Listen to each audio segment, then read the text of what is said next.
Bonjour à tous, merci à vous fidèles abonnés de notre chaîne YouTube de nous suivre pour cette première vidéo sur YouTube. Vous connaissez peut-être nos rendez-vous sur Instagram, Twitter ou encore Facebook. Et aujourd'hui, voilà, le nouveau rendez-vous qu'on vous propose sur YouTube. Et on va travailler et réfléchir sur un thème que vous connaissez sûrement, et notamment ce 11 novembre 2020, le soldat inconnu. Mais qui est ce soldat inconnu? Et pour évoquer ce soldat inconnu, nous accueillons aujourd'hui Anthony Chenu, chargé de communication et d'action éducative à l'Arc de Triomphe. Bonjour Anthony. Bonjour Baptiste, bonjour à tous. J'espère que tu vas bien, que les cérémonies se sont déroulées au mieux, comme on a pu le voir notamment à la télévision ce matin. Et donc, on va parler de ce soldat inconnu. Mais avant cela, je voulais un peu recontextualiser, c'est toujours intéressant, et notamment parler de ce monument de l'Arc de Triomphe pour que tu nous dises à quel moment il a été édifié, par qui, et puis un peu sa petite histoire, notamment au 19e siècle. Alors l'Arc de Triomphe, c'est un monument qui est finalement assez jeune au regard de d'autres monuments beaucoup plus anciens. L'Arc de Triomphe, il a en fait presque 200 ans.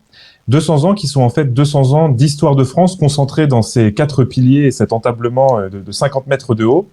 C'est un monument qui a été voulu par Napoléon dès 1806, au lendemain de sa victoire à la bataille d'Austerlitz, et qui va être poursuivi à la chute de l'Empire, à la chute de Napoléon, par des rois, Louis XVIII, Charles X, et qui va être terminé par Louis-Philippe Ier, qui est un roi citoyen, et qui va terminer l'Arc de Triomphe dans un esprit de concorde nationale, c'est-à-dire qu'il va non plus seulement en faire un monument dédié à Napoléon et ses armées, mais il va en faire un monument qui célèbre à la fois la Révolution française, dont il a été l'un des soldats, et l'Empire de Napoléon.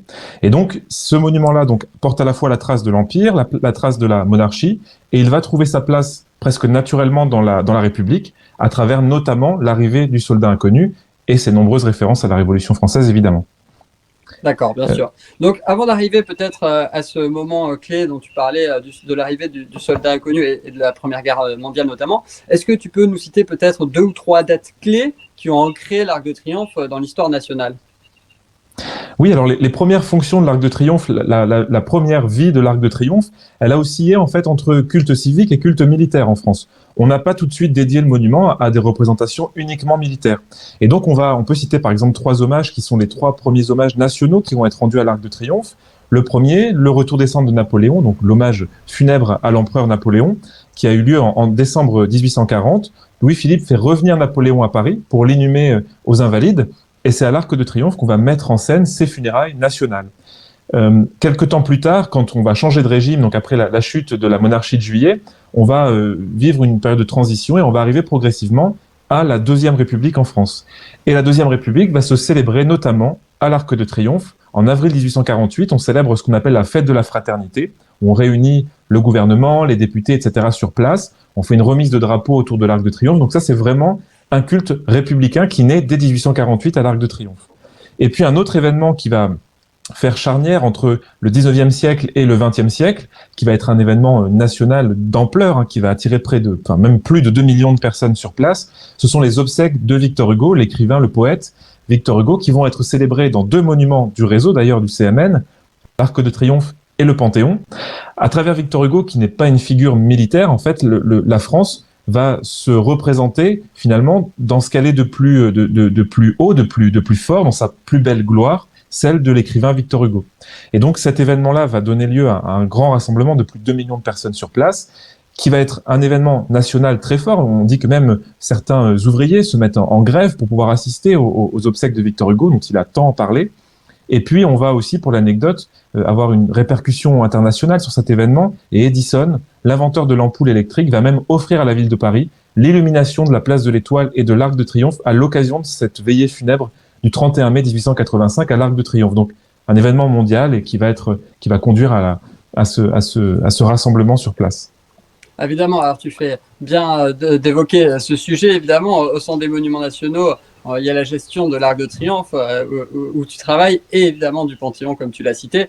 Et à la fin évidemment de ce confinement, et donc un déconfinement qu'on espère proche évidemment, une exposition sera dédiée à Victor Hugo et à ses funérailles, Victor Hugo et la liberté. Et vraiment, ce sera une belle exposition qui retracera ce que tu as évoqué à travers des archives assez exceptionnelles, qui montreront l'ampleur de ces funérailles. Donc, tu citais vraiment républicaine entre le Panthéon, entre l'Arc de Triomphe plutôt et le Panthéon. Et donc, pour revenir donc à ce monument qui est devenu républicain, le soldat inconnu donc va aussi ancrer évidemment ce républicanisme, mais d'où vient cette idée de soldat inconnu? Il paraît que ce serait avant, même pendant la guerre, aux alentours de 1916, qu'on aurait pensé en premier lieu à honorer les combattants qui mouraient au même moment, par ailleurs au front, notamment à Verdun. C'est bien cela? C'est ça. L'idée du soldat inconnu, du moins l'idée d'honorer un soldat mort sans identité, rendu anonyme, et de le célébrer à l'échelle nationale, elle va naître dès 1916 en fait.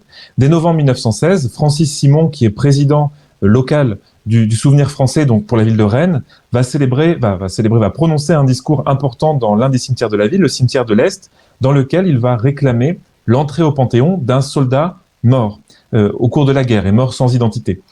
Donc finalement, en fait, cette idée-là, elle naît pendant la guerre, alors même que les conflits n'ont pas fait tous les morts que l'on va connaître au lendemain de la guerre. Hein. La Première Guerre mondiale, c'est plus d'1,4 million morts, dont 300 000 corps ne seront jamais retrouvés, portés disparus.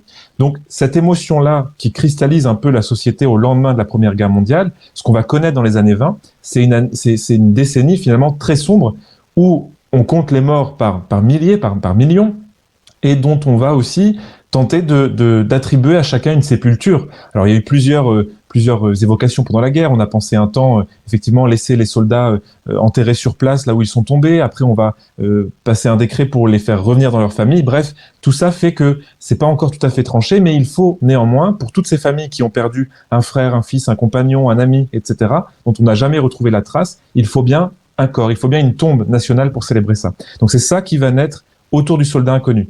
L'idée de Francis Simon, elle va être reprise au lendemain de la guerre par des députés, mais aussi par l'opinion publique qui va s'emparer du sujet et qui va réclamer effectivement qu'on ait une tombe nationale. On ne sait pas forcément où... je t'en prie, Baptiste. Non, c'était pour reprendre, tu parlais d'un débat. Est-ce qu'il y a eu un débat? Est-ce que tout de suite on s'est dit ce sera l'Arc de Triomphe qui sera choisi comme cet endroit pour inhumer un soldat inconnu et pour rendre cet hommage? Ou est-ce qu'il y a eu des débats sur certains monuments Oui, effectivement. Ce que j'aurais dû effectivement dire depuis le début, c'est que Francis Simon, lui, réclame l'entrée au Panthéon d'un soldat tombé. Parce qu'au Panthéon, on trouve les grandes gloires terrestres de la France. Les grands hommes, les grandes femmes aussi aujourd'hui, mais des grands écrivains, des grands diplomates, des grands généraux, des auteurs, des gens qui se sont illustrés par un fait ou politique ou artistique en France. Et le soldat inconnu, c'est un peu plus que ça. C'est une idée d'abord. C'est le sacrifice de la nation qui s'est sacrifié pour assurer, pour que la nation reste debout, continue d'avancer. Et donc, pour ça, on va voir naître un débat qui va en gros tourner autour de l'idée de dire que on ne peut pas associer à tous ces grands hommes et ces femmes du Panthéon une idée. C'est pas possible. Donc, il faut qu'on trouve un autre lieu, un lieu qui soit intégralement dédié aux soldats inconnus et qui puisse célébrer à la fois cette idée et qui puisse être un lieu aussi, ce qu'on veut, laïque et ouvert à tous. C'est-à-dire qu'il puisse être visité à toute heure du jour et qu'il puisse assister aussi aux grandes cérémonies nationales qui se déroulent autour de lui. Et donc, c'est l'Arc de Triomphe qui va s'imposer. Il y a de grands débats, hein, mais finalement, le 8 novembre, l'Arc de Triomphe va obtenir l'unanimité à la Chambre des députés. Ça n'arrive jamais qu'en France, donc une décision fasse l'unanimité. Le 8 novembre 1920. 1920, exactement. Le 8 novembre 1920, on vote des royalistes aux communistes pour l'Arc de Triomphe. C'est ce monument-là qui s'impose. Et l'opinion publique est ravie, puisque c'est ce qu'elle réclamait aussi, avec les anciens combattants. Très bien. Est-ce que, pour faire un petit saut en arrière, est-ce qu'on peut aussi faire le lien avec ce grand défilé, cette grande scène aussi de joie qui est donc pendant le 14 juillet en 1919, qui s'est déroulé sur l'avenue des Champs-Élysées et donc aussi à l'Arc de Triomphe, et qui était le premier défilé, 14 juillet 1919, évidemment, premier défilé après-guerre, après la signature à Rotonde, après le traité de Versailles de juin 1919. Est-ce qu'on peut faire un lien, évidemment, entre ce choix de novembre 1920 avec aussi ce défilé qui a ancré un peu l'Arc de Triomphe aussi dans ces commémorations? On a en fait, au lendemain de la guerre, on a deux temps. On a d'abord le temps où on veut célébrer la victoire. Donc effectivement, c'est le traité de Versailles en juin 19. Et juste après, on va organiser le défilé du 14 juillet, qu'on veut être un défilé de la victoire. Donc autour de l'Arc de Triomphe, c'est la décision de Georges Clemenceau qui va l'organiser.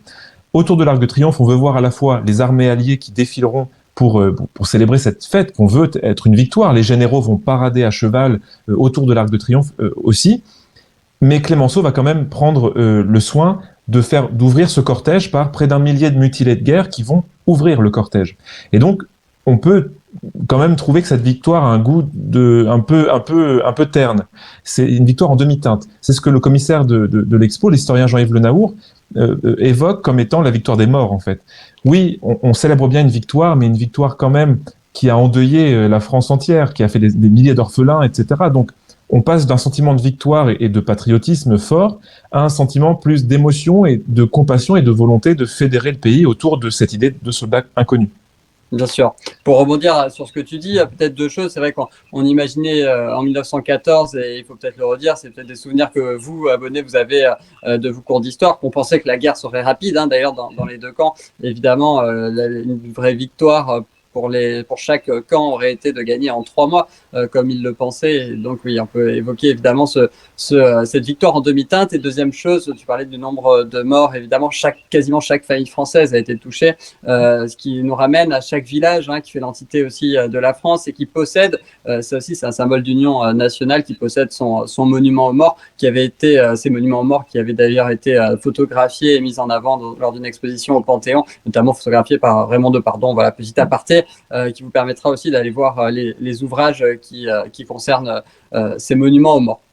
Et donc, pour revenir rapidement à 1919, il y a une anecdote que je crois connaître sur un avion qui serait passé sous l'Arc de Triomphe. Est-ce que c'est bien à cette époque, Anthony ? C'est ça, c'est juste après. Alors pour comprendre ce qui s'est passé le 7 août 19, il faut comprendre juste à quoi ça sert un arc de triomphe. À l'origine, un arc de triomphe, c'est une porte d'entrée dans une ville sous laquelle défilent des soldats victorieux avec leurs généraux pour entrer dans la ville, pour revenir de la guerre ou pour sortir de la ville, partir à la guerre. Quand on défile sous l'Arc de Triomphe comme le 14 juillet 19, c'est pour rentrer de la guerre. On rentre de cette longue guerre, cette première guerre mondiale, et on traverse l'Arc de Triomphe. Le 7 août 19, Charles Godefroy, un aviateur, va passer sous l'Arc de Triomphe avec son biplan, son petit avion. Il va traverser l'Arc de Triomphe. Et en fait, c'est une réaction au défilé de 14 juillet 19 qui voulait que les aviateurs défilent à pied. Ça n'a pas du tout plu aux aviateurs de l'époque, qui se sont illustrés au cours de la Première Guerre mondiale à bord de leurs engins, et qui voulaient aussi, eux, participer au défilé, mais à bord de leurs avions. Et c'est pas pour rien que, depuis cet épisode-là, hein, c'est interdit, évidemment, de passer sous l'arc avec un avion, bien sûr. Mais c'est pas pour rien que, depuis cet épisode-là, le réflexe est pris. Chaque 14 juillet, aujourd'hui, l'armée de l'air défile au-dessus de l'Arc de Triomphe avec le fleuron des avions français. Bien sûr. D'accord. Bon, mais merci pour cette longue présentation qui était vraiment importante aussi pour construire notre propos sur notre principale question, mais qui est le soldat inconnu. Et donc, on arrive, tu l'as évoqué, en novembre 1920. Le choix est acté à l'Arc de Triomphe. Mais quel va être ce soldat inconnu? C'est là toute la question, je pense, qu'on se pose tous. Mais qui est ce soldat inconnu? Est-ce qu'il a été choisi au hasard? Comment a-t-il été choisi? Voilà. Est-ce que tu peux nous en dire plus? Alors, au début du mois de novembre 1920, en fait, la décision d'inhumer un soldat inconnu à l'Arc de Triomphe, ça va se faire très vite. Entre le 8 novembre, où on décide d'enterrer un soldat inconnu à l'Arc de Triomphe, et le 11 novembre, c'est très court quand même. On avait pris soin quand même, parce que l'idée germait depuis longtemps, on avait pris soin, dès le 3 novembre 1920, d'exhumer 9 corps. 9 corps de soldats inconnus, tombés sur les 9 principales zones de front, de l'ancien front. Parmi ces zones, la Flandre, l'Artois, la Somme, la Marne, le chemin des Dames, la Champagne, Verdun, la Lorraine, l'Alsace. De ces 9 corps, on va en sélectionner finalement que 8, et on va ramener ces 9 corps le 9 novembre à la citadelle souterraine de Verdun. Et on va les réunir ici, les 9 corps vont être veillés du 9 novembre au 10 novembre 1920. Et le 10 novembre, on va choisir le soldat inconnu. Très bien. Et donc, pourquoi peut-être, je ne sais pas si on connaît la raison, nos abonnés se poseront peut-être la question, pourquoi on passe de 9 à 8 sur ce choix? Alors, c'est très compliqué à l'époque de savoir, d'une part, qui sont ces soldats, puisqu'évidemment, ils n'ont pas d'identité, donc on ne les retrouve pas. Et on a quand même un doute, on a un sentiment quand même patriotique très fort.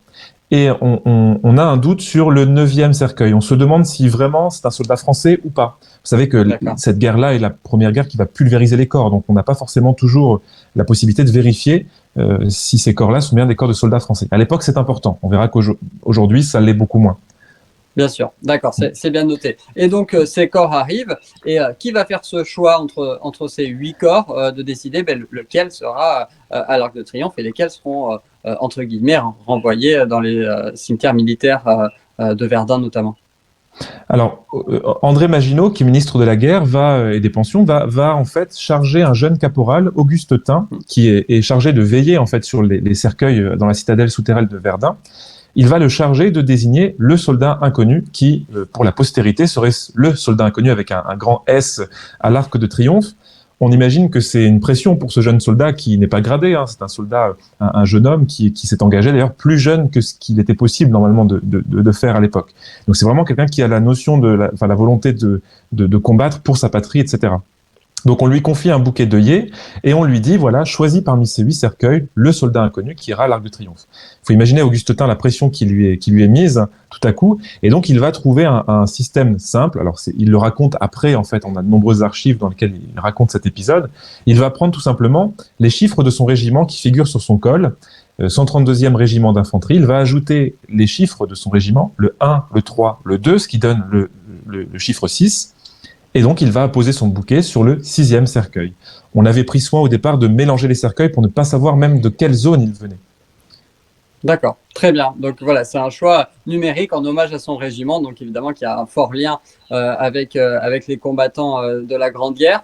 Et donc ce cercueil, ce soldat est choisi et arrive à l'Arc de Triomphe le 11 novembre 1920. C'est bien ça, on célébrait le 100e anniversaire de l'arrivée. On célébrait ce matin effectivement le 100e anniversaire de l'arrivée du soldat inconnu à l'Arc de Triomphe. En fait, le 10 novembre, une fois qu'il est choisi, le soldat inconnu, il part directement pour Paris dans un train spécial. Et le cercueil du soldat inconnu va être exposé dès le 10 novembre au soir sur la place d'Enfer Rochereau, où on a monté une chapelle ardente, et il va être rejoint par Léon Gambetta, dont on n'a pas parlé depuis le début de ce direct, en fait, c'est vrai. C'est que Léon Gambetta, qui est en fait le père de la Troisième République, va être honoré le même jour que le soldat inconnu, le 11 novembre 1920. On veut à la fois célébrer le sacrifice, le martyr de la guerre, le soldat inconnu, et on veut aussi célébrer, et c'est dans un esprit un peu de revanche de la guerre de 1870, on veut célébrer quand même Léon Gambetta qui a fondé la Troisième République. Enfin, cofondé en tout cas. Et donc, on va ramener le cœur de Léon Gambetta, et tous les deux, l'hommage va partir de la place d'Enfer Rochereau. Le convoi va rejoindre le Panthéon, où un discours va être prononcé par le président Alexandre Millerand. Et ensuite, on va converger vers l'Arc de Triomphe. Et le 11 novembre arrivent les deux cercueils, enfin le cœur de Gambetta, l'urne de Gambetta, et le cercueil du soldat inconnu, sous l'Arc de Triomphe. Très bien. Et donc l'urne de Gambetta sera ensuite donc au Panthéon. Et donc aujourd'hui à découvrir juste avant la crypte. Exactement. L'urne de Gambetta part en fin de journée, elle est transférée au Panthéon pour y être définitivement scellée. Très bien. Et donc l'arrivée du soldat inconnu ne correspond pas, je crois, à l'inhumation, c'est-à-dire qu'il n'est pas mis sous terre ce 11 novembre 1920. Et donc ce sera plus tard. Que se passe-t-il pendant ce délai et puis à quelle date donc va-t-il être finalement inhumé sous l'Arc de Triomphe? Ce qu'on saisit en fait depuis le début de notre conversation, effectivement, c'est que la décision d'inhumer un soldat inconnu à l'Arc de Triomphe, elle se fait vraiment d'une manière très rapide. Et on n'a pas le temps de tout préparer. Notamment le tombeau du soldat inconnu, il n'est pas prêt. Pour plusieurs raisons. D'abord parce qu'on ne sait pas encore quelle forme on veut lui donner. Est-ce qu'on met le soldat inconnu dans l'Arc de Triomphe, à l'intérieur du monument, j'entends? Est-ce qu'on lui crée une tombe sous forme de catafalque figée qui viendra fermer l'Arc de Triomphe? D'ailleurs, installer le soldat inconnu sous l'Arc de Triomphe, c'est en fermer définitivement la porte. Donc plus jamais on ne passera sous l'Arc de Triomphe. On transforme le monument en symbole de paix. Donc on a l'espoir que cette guerre soit la dernière. Mais finalement, le soldat inconnu, on va décider de le hisser dans l'Arc de Triomphe, dans l'une des salles du monument, qui s'appelle la salle des Palmes. Et il va y rester jusqu'au 28 janvier 1921, dans cette salle des Palmes. Et en fait, le tombeau sera ensuite creusé. On pourra, le 28 janvier, décidément, 1921, l'enterrer sous l'Arc de Triomphe, sous une dalle très simple de granit sombre, avec cette inscription « Ici repose un soldat français mort pour la patrie, 1914-1918 ».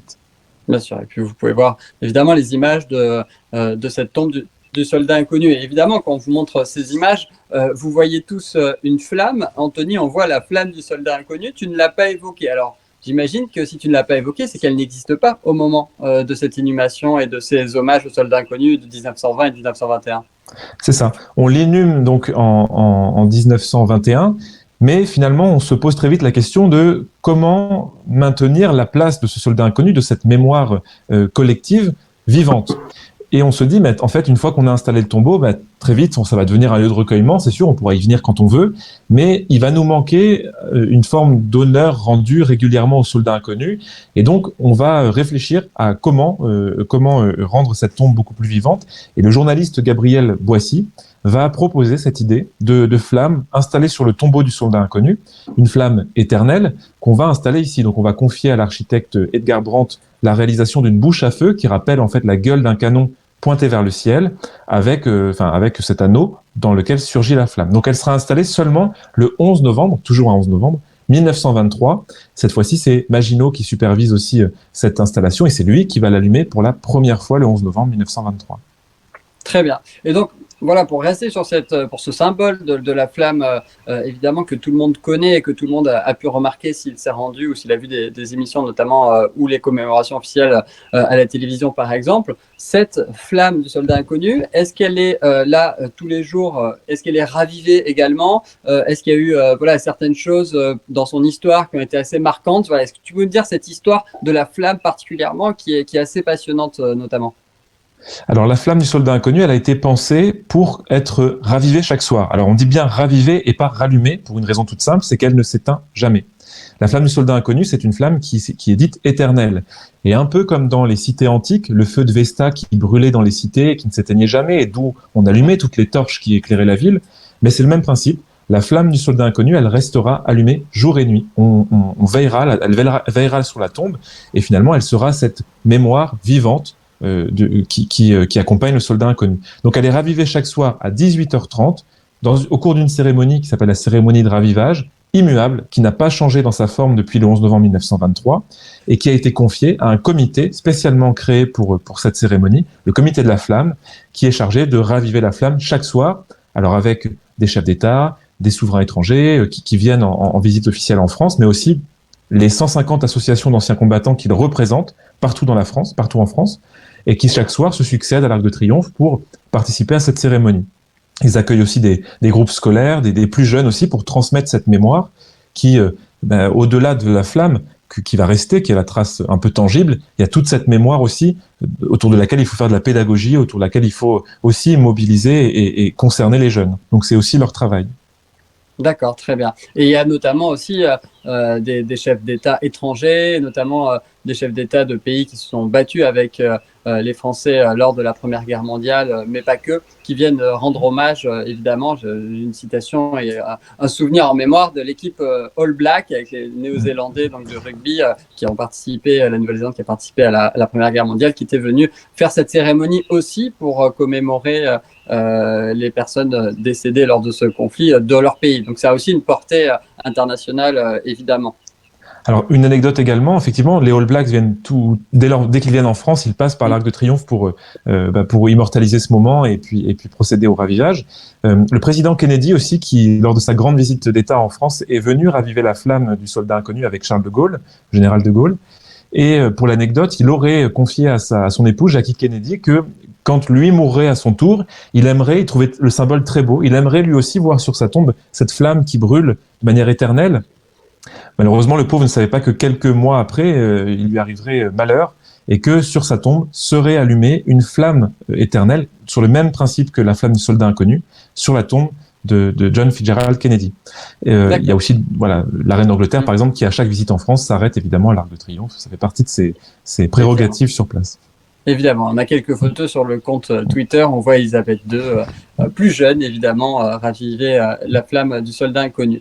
Peut-être se focaliser sur deux dates clés, peut-être deux dates marquantes de ce ravivage et de l'histoire de cette flamme du soldat inconnu lors du XXe siècle notamment. Oui, pour comprendre en fait que la tombe du soldat inconnu et la flamme du soldat inconnu sont au cœur de la vie des Français quand même malgré tout. Ça peut paraître un peu bizarre quand on habite loin de Paris, etc. Mais cette flamme-là, elle est quand même une flamme qui va aussi être témoin de grands événements historiques. Le 11 novembre 1940, par exemple, dans une période d'occupation en France, vous savez, les nazis ont envahi la capitale et c'est eux qui administrent la ville d'une certaine manière. Eh bien, des jeunes étudiants, des lycéens, vont se regrouper autour de l'Arc de Triomphe pour raviver le 11 novembre 1940 la flamme du soldat inconnu contre toute autorisation en fait, bravant l'interdiction des nazis. Et donc on va procéder à un certain nombre d'interpellations sur place. Et en fait, cet événement-là, le 11 novembre 40, c'est le premier acte de résistance publique en France, en France, oui, au cours de la Seconde Guerre mondiale.